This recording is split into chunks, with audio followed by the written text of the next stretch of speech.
Hello.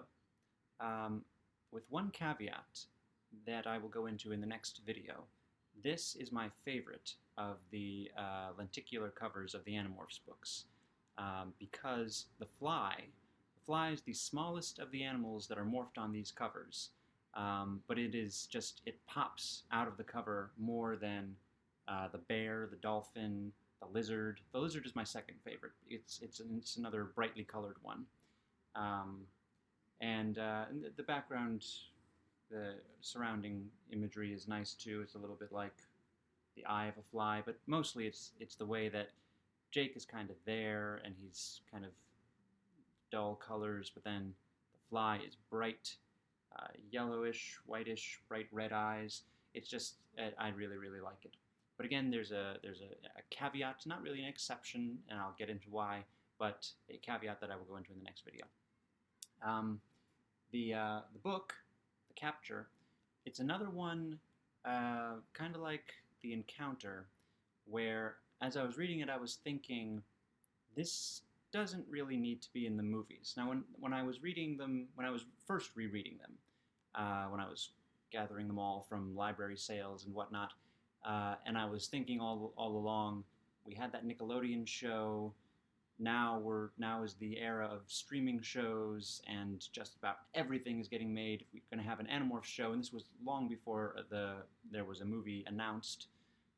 And announcements of movies don't necessarily mean anything, but I was thinking of it in terms of a Netflix show. That was the context in which I was reading those books.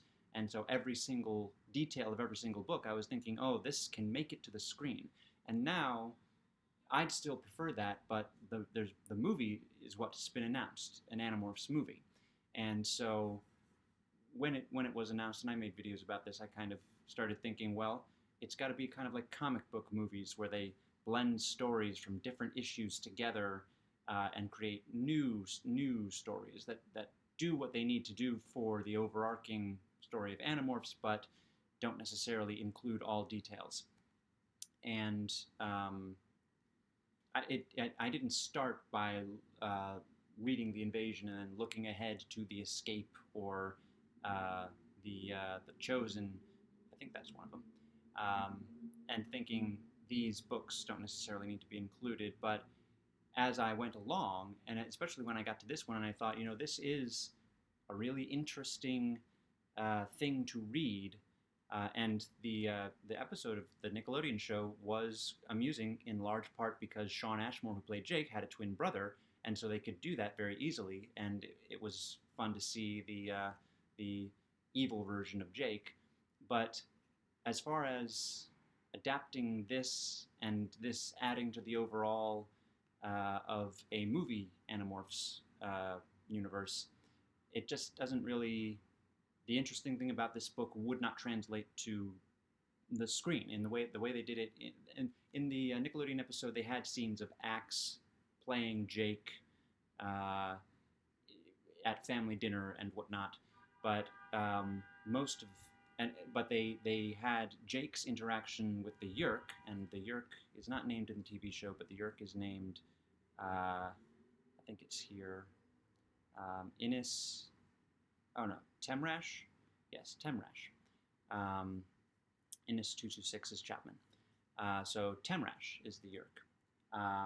And they kind of showed actor Shawn Ashmore tied to a chair like Jake was in Cassie's barn.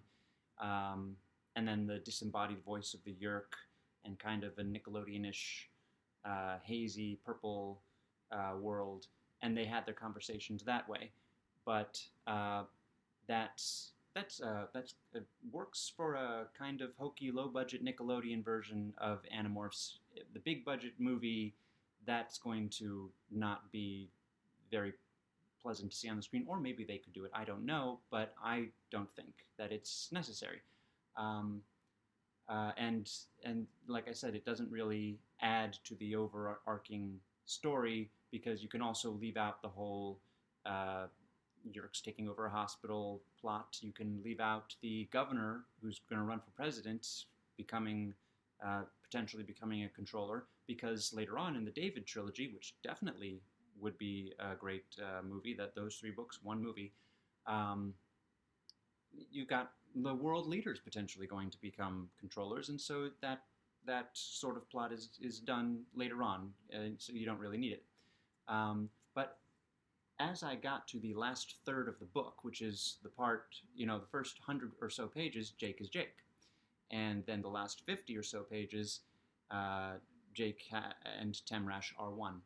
And that's where the dialogue comes in. And and there's a long stretch of Jake's first night and into the morning with trapped in the shack, being guarded, the Yeerk trying to escape, and then it skips ahead to the Yeerk's final moments and last desperate whatevers.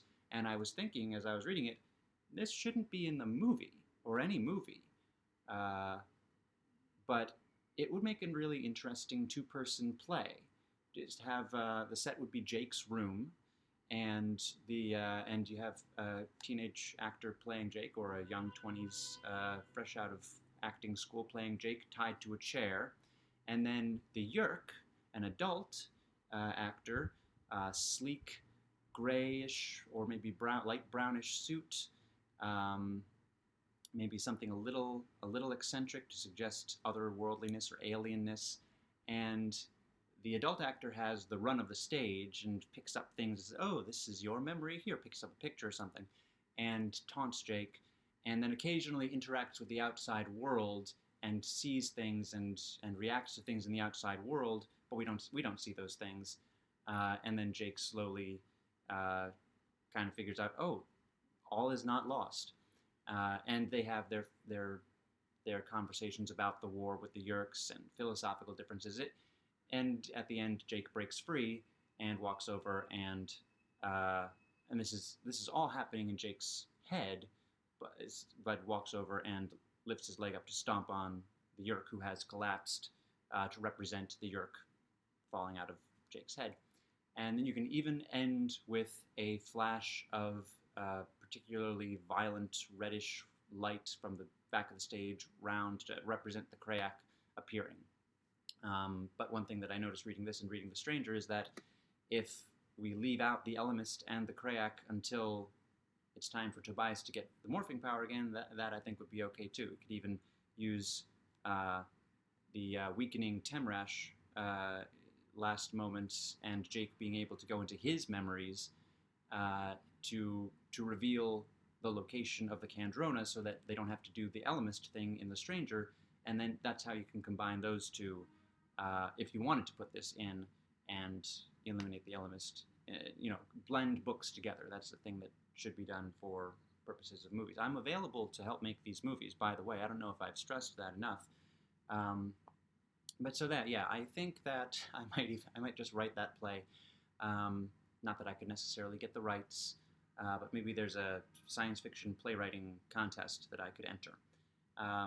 But it's so interesting. This is my third time reading this book, and this is why you keep going back to things, because you're a different person, the world is a different place, and possibilities are different. The second time I read this book, there was no movie on the horizon. It was all this could be an episode of a TV show that encompassed all of Animorphs. And now it's, well, this wouldn't necessarily fit in the movie, at least not the way that, in any way that I can see, but I'm not in the room making the movie happen. And that is something that I have in common with her. So, yes, it was definitely rewarding, because I just have to go back and read those last 50 pages, and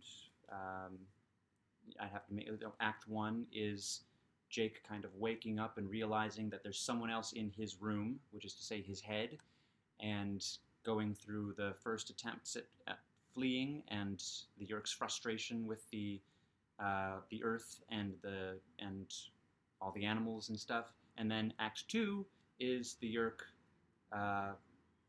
getting weak, revealing things, etc. And what a great cover.